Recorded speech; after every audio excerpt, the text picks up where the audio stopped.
안녕하세요. 까치살모입니다.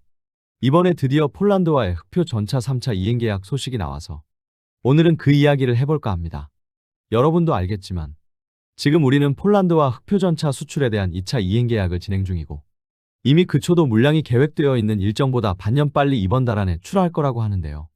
그래서 우리는 이미 1차 물량 180대에 이어서 2차 물량 180대를 생산 중이고 2차 사업은 K2GF 116대와 그리고 K2PL 64대, 지원전차 81대로 구성되는데요. 이번 3차 계약은 흑표전차 210대로 구성되고 지원전차 35대로 구성된다고 합니다. 그래서 오늘은 흑표전차 3차 계약 내용에 대해서 이야기해볼까 합니다. 그 전에 앞서서 이번에 나토 회원국들이 차기 조기 경보기로 미국의 E7이 아닌 스웨덴 사브의 글로벌 I를 선택했다고 하는데요. 여러분은 이걸 어떻게 보시나요? 아마 여러분들은 유럽 국가들이 미국의 압박에도 불구하고 독자적인 노선을 가기 위한 거라고 단순하게 생각을 하겠지만 제가 봤을 때는 유럽 국가들이 정말 너무 심하게 선을 넘는 거라는 생각이 들었는데요. 왜 제가 이렇게 생각을 하냐면 그 이유는 나토에서의 조기 경보기의 역할 때문인데요. 기본적으로 우리나라는 북한이 탄도미사일을 발사하면 지상의 그린파인 레이더나 아니면 해상의 이지스함이 탐지를 하고 이 정보를 MCRC에 있는 KAMD 작전센터, 원래는 탄도탄 작전센터였는데 지금은 KAMD 작전센터로 이름이 바뀌었는데요. 아무튼 KAMD 작전센터로 미사일 정보를 보내고 이 정보를 우리의 탄도미사일 요격 시스템에 전달을 해서 교전을 하게 되는데요. 당연하지만 유럽에도 당연히 이런 작전센터가 있습니다. 그런데 문제는 유럽의 방식은 우리와 좀 다른데요. 왜냐하면 우리나라는 한반도라는 작은 영토에 대한 방어만을 담당하기 때문에 해상과 육상에 설치된 레이더로 탐지를 하지만 유럽은 작은 인원과 물자로 넓은 유럽 땅을 방어해야 하기 때문인데요. 그래서 유럽은 기본적으로 러시아가 유럽을 향해서 탄도미사일을 발사하면 이걸 공중에 조기 경보기가 탐지를 하고 그 정보를 교전센터로 보내고요. 그리고 그 정보에 따라서 실제로 요격을 수행하는 건 주로 유럽의 동부 국가들에 설치되어 있는 이지스 어쇼어들입니다. 그런데 여기서 재미있는 건 이 유럽의 탄도미사일 방어 시스템 중에서 교전센터도 미국이 설치를 했고 동유럽에 설치되어 있는 이지스 어쇼어도 미국이 설치를 해서 유럽을 방어하고 있는데요. 그나마 유일하게 유럽이 이 탄도미사일 요격 시스템에서 기여하는 게 조기 경보기를 공동으로 구매를 해서 탄도미사일을 추적하는 데 사용하는 것입니다. 그러니 당연히 기존까지는 이 임무에 미국산 조기 경보기인 E3를 사용했던 것이고 당연히 E3를 대체해서 차기 조기 경보기도 미국산인 E7을 구매한다고 했던 건데 작년에 이 방침을 변경해서 E7을 사지 않고 스웨덴 사브의 글로벌 I를 구매한다고 하는 건데요. 이게 이런 사정을 모르는 사람은 당연히 미국이 유럽을 버리려 하자 유럽이 더 이상 미국산 무기를 구매하지 않으려고 한다는 것으로만 보이겠지만 그럼 당장 미국이 동유럽에 설치되어 있는 이지스 어쇼어와 탄도미사일 교전센터를 철수시키면 어떻게 될까요? 과연 유럽이 미국 도움 없이 러시아의 탄도미사일 공격을 방어하는 게 가능할까요? 그래서 제가 봤을 때는 이게 참 어이가 없는 게 결론은 유럽은 지금 뻔뻔하게 미국산 조기 경보기가 아닌 스웨덴산 조기 경보기를 구매해서 미국이 유럽에 설치한 미사일 방어 시스템에 포함시키라고 강요를 하고 있는 거라 제가 트럼프라고 해도 정말 빡칠 것 같기는 합니다. 만일 저였다면 유럽에 배치되어 있는 이지스 어쇼어를 전부 철수시켜버렸을 겁니다. 아니 미국을 벗어나서 독자 노선을 가는 건 좋은데 그럼 탄도 미사일 방어도 독자적으로 해야 할 것 아닙니까? 결론은 유럽이 그나마 유럽의 탄도미사일 방어에 도움을 주는 건 조기 경보기로 러시아의 탄도미사일을 탐지하는 것뿐이고 나머지는 전부 미국이 직접 돈을 들여서 모든 걸 유럽에 설치를 하고 방어를 해주는 건데 고작 조기 경보기조차 미국산이 아닌 유럽산을 산다니 이걸 뭐라고 해야 하는 걸까요? 유럽이 하고 있는 꼴을 보면 정말 기가 막힙니다. 그리고 제가 저번에 말레이시아 언론의 기사를 바탕으로 우리 KF-21 전투기의 수출에 관한 최신 정보를 전하면서 UAE의 우리 KF-21 발전형의 공동개발 참여에 관한 소식을 전했는데요. 이처럼 지금 UAE가 우리 KF-21의 발전형의 공동개발에 참여하는 소식은 이제는 외국 언론에서도 다루고 있는데요. 그런데 그럼 사우디는 어떨까요? 사우디는 우리 KF-21을 공동개발하거나 구매하지 않는 걸까요? 이것과 관련해서 재미있는 이야기가 있는데요. 카이의 수출사업본부장이 이번 달인 7월 1일 국회의원회관에서 열린 K방산 현대미래 포럼에서 어떤 이야기를 했냐면요. 공동개발과 그리고 국가 간 전략적 파트너십에 대해서 이야기를 했는데요. 이 자리에서 카이 본부장이 우리의 공동개발 파트너로 이야기한 게 바로 UAE와 사우디를 꼽았다는 점입니다.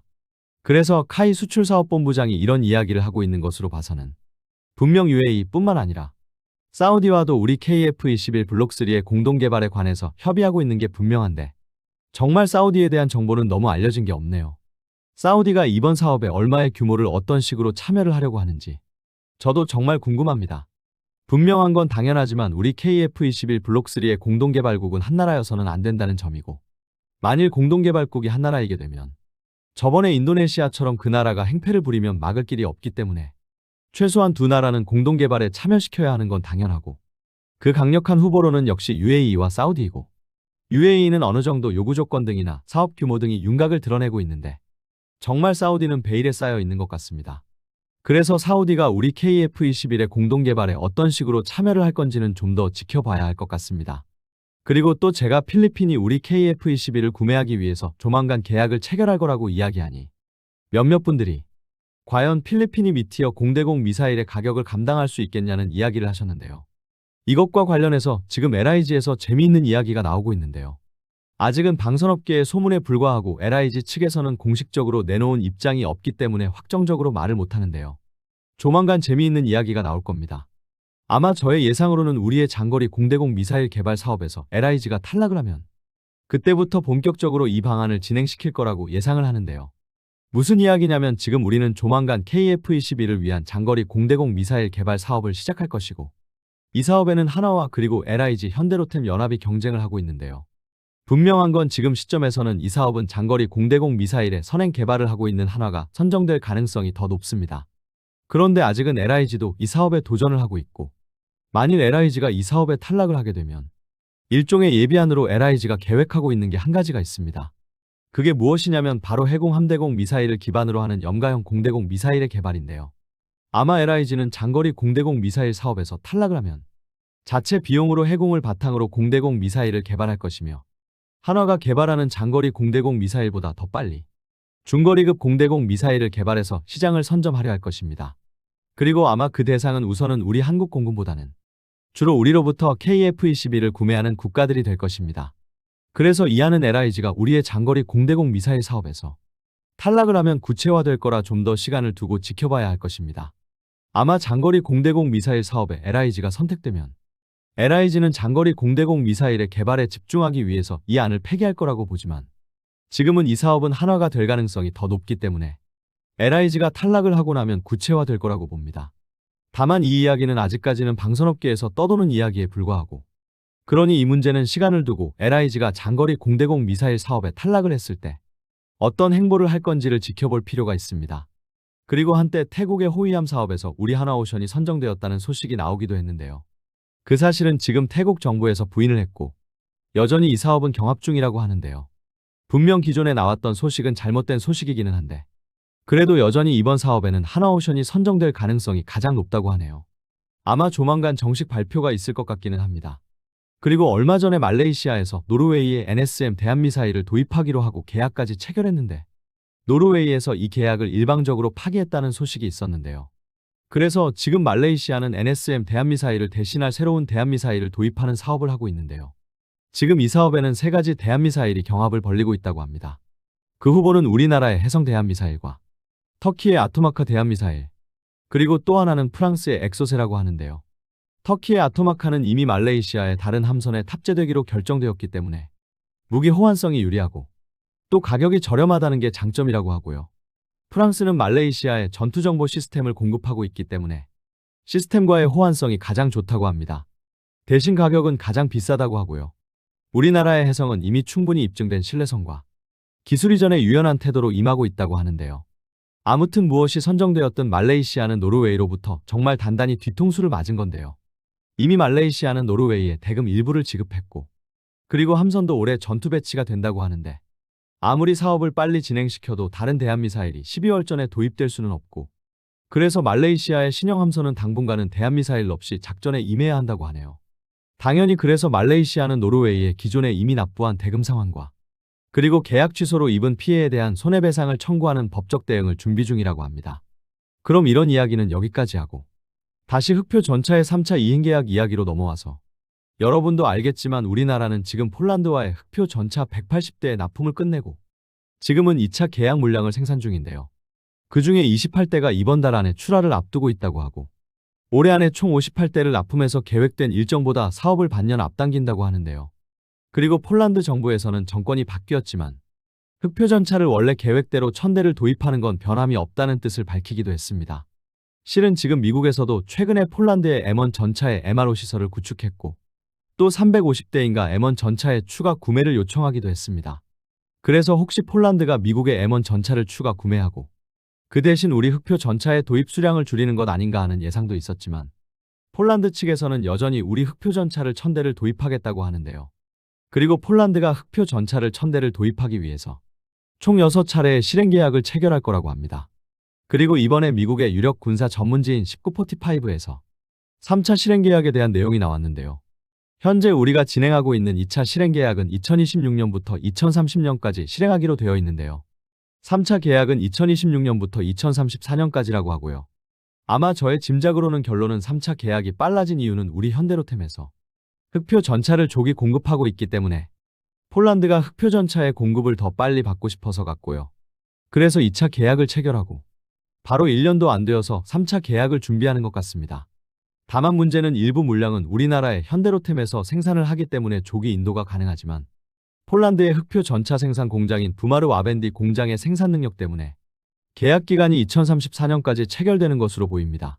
한마디로 말해서 우리는 사실상 3차 계약 물량까지 늦어도 2030년 전이면 전부 인도가 가능하지만 폴란드의 현지 생산 공장이 물량을 소화하지 못한다고 보는 것 같습니다. 그래서 이번 3차 물량도 총 계약 규모는 흑표 PL 전차 210대와 지원 전차 35대인데요. 그 중에서 우리 현대로템에서 생산하는 물량이 120대로 폴란드 현지 공장에서 생산하는 물량보다 더 많습니다. 솔직히 저도 지금까지는 앞으로 생산되는 흑표 PL은 전부 폴란드 현지에서 생산된다고 생각을 했으나 막상 뚜껑을 열어보니 사실상 흑표 PL도 우리나라에서 생산되는 양이 더 많은 것입니다. 솔직히 이럴 수밖에 없었던 이유가 폴란드의 현지 공장 때문인데요. 원래는 폴란드는 1차 180대를 인도받고 2차부터는 바로 폴란드 현지에서 생산할 계획이었습니다. 그러나 폴란드 군비청과 현대로템이 현지 시설을 실사한 결과 너무 공장 시설이 열악했고 그래서 양산 라인을 완전히 새롭게 구축하는 데 오랜 시간이 걸린다는 결과가 나와서 2차 실행 계약 때도 116대는 우리나라의 현대로템에서 생산을 한다고 한 건데요. 문제는 폴란드의 공장 시설이 너무 열악해서 완전히 새로 시설을 구축해야 하고 그래서 당연히 시설을 구축하는데도 시간이 필요하지만 새롭게 시설을 구축하기 위해서 자금을 투자를 해야 하기 때문에 폴란드 현지에서 생산되는 흑표 전차의 가격이 대당 625억 원까지 상승하는 문제가 있었습니다. 참고로 흑표 PL을 우리나라에서 생산하는 가격은 대당 390억 원 정도로 알려져 있습니다. 그래서 폴란드 정부에서도 3차 실행 계약에서도 폴란드 현지에서 생산하는 물량보다 우리나라에서 생산하는 물량을 더 많이 잡은 것으로 보입니다. 한마디로 말해서 우리나라에서 생산하면 가격도 훨씬 저렴하고 그리고 납품도 훨씬 빠르기 때문인 것입니다. 그래서 올해 안에 폴란드에 대한 흑표 전차 3차 실행 계약이 체결될 것으로 보이는데요. 재미있는 점은 바로 이 점이 우리나라 군대의 흑표 전차의 개량 사업이 빨라진 이유이기도 합니다. 한마디로 말해서 우리 현대로템에서는 폴란드를 위해서 지금 흑표 PL을 개발하고 있는데 우리나라의 흑표 전차의 개량 사업은 바로 이 흑표 PL을 바탕으로 하고 있고 그래서 흑표 PL의 개발이 거의 끝나가기 때문에 우리 군의 흑표 전차의 개량 사업도 빨라지는 건데요. 참고로 폴란드의 흑표 PL의 무게는 61.5톤이라고 하고요. 문제는 흑표 PL이 기존 흑표 전차 대비 무게가 5톤 이상 증가했지만 현가 장치는 특별한 개조 없이 그대로 사용한다고 하고요. 그래서 폴란드에서는 벌써부터 기존에 인도받고 있는 흑표 GF를 흑표 PL에 준하게 개량하는 방안을 논의 중이라고 합니다. 그런데 제가 저번에 이야기했듯 그래서 사실상 우리나라의 군대가 보유하고 있는 흑표 전차도 당연히 흑표 PL에 준하게 개량을 할 수 있지만 여전히 우리 군은 장갑 방어력을 향상시킬 계획은 없는 상태인데요. 다만 그냥 능동 방어 시스템 등 흑표 전차에 탑재되는 신규 장비만을 추가하는 개량을 하려 하는 것입니다. 그리고 들어보니까 우리나라의 국내 기업들도 흑표 전차의 양산이 빨라짐으로 인해서 흑표 전차의 구성품을 생산하는 것도 빨라지고 있는데요. 대표적인 회사가 구 두산 인프라코어, 현 현대인프라코어인데요. 현대인프라코어도 원래 흑표 전차의 엔진을 인천 공장에서 만들고 있었는데 올해 군산에 공장을 새로 준공했다고 하고요. 그래서 전차 엔진의 생산량도 기존 대비 이미 2배 이상 증가한 상태라고 합니다. 그래서 현대인프라코어도 우리나라의 현대로템 공장과 폴란드 현지 공장에서 생산되는 흑표 전차의 생산량을 충분히 감당할 수 있게 되었다고 합니다. 제가 여러 번 이야기했지만 지금 유럽이나 미국에서는 자신들의 무기 생산을 대폭 늘린다고 하지만 그 나라들이 무기 생산량을 대폭 늘리지 못하는 이유가 바로 공급망 문제 때문이라고 이야기했는데요. 결론은 무기의 생산량을 대폭 늘리려면 그 무기에 들어가는 수많은 부품 중에서 단 한 가지도 공급이 지연되어서는 안 됩니다. 그런데 유럽이나 미국은 무기에 들어가는 부품의 공급을 아주 복잡하게 다변화시켰고 분명 과거에는 부품 공급을 다변화시키는 게 공급 가격을 낮추는 데 도움이 되었지만 지금은 이게 약점이 되어서 이 나라들이 무기의 생산량을 늘리고 싶어도 늘릴 수 없는 것입니다. 그런데 우리나라 무기들은 대부분이 우리나라 국내에서 부품도 생산이 되고 그래서 공급망 관리가 훨씬 쉽고 그래서 무기의 생산량도 쉽게 증가시킬 수 있죠. 그리고 바로 이게 우리나라의 큰 강점인데요. 들어보니까 요즘 우크라이나 언론에서 우리 천공 등의 수요가 늘고 있지만 과연 우리나라가 그 수요를 감당할 수 있냐는 이야기를 하는데요. 우리는 충분히 감당할 수 있습니다. 그리고 당연하지만 시간이 지나면서 흑표 전차의 폴란드 현지화 비율도 높아지고 있는데요. 이번에 보니까 전장관리 시스템과 그리고 조종수용 열상 카메라 그리고 관성 항법장치 등이 폴란드 현지화해서 이제 앞으로는 폴란드 기업들이 공급한다고 하는데요. 당연히 시간이 지나면 지날수록 현지화 비율이 높아져야 하지만 그러나 역시 그렇다고 해도 핵심 부품은 이번에도 폴란드에서 생산하지 못하는 것 같기는 합니다. 그래서 결론은 지금 상황은 전차의 빠른 공급을 원하는 폴란드 정부의 요청으로 인해서 원래 처음에 폴란드가 계획한 것보다도 폴란드 현지에서 생산되는 흑표 전차의 수량은 줄어들고 여전히 많은 수량의 흑표를 우리나라로부터 직접 공급받는다고 하는 건데요. 어떤가요, 여러분? 여러분이 보기에는 과연 언제쯤부터 폴란드 현지 공장이 충분한 전차를 생산할 수 있고 그리고 가격도 우리나라에서 생산하는 정도로 안정화시킬 수 있을 거라고 보시나요? 이번 3차 실행 계약까지 하면 앞으로도 실행 계약이 3번 더 남은 건데 4차 실행 계약에서는 100% 폴란드 현지에서 생산하는 게 가능할까요? 이상 영상 봐주셔서 감사합니다.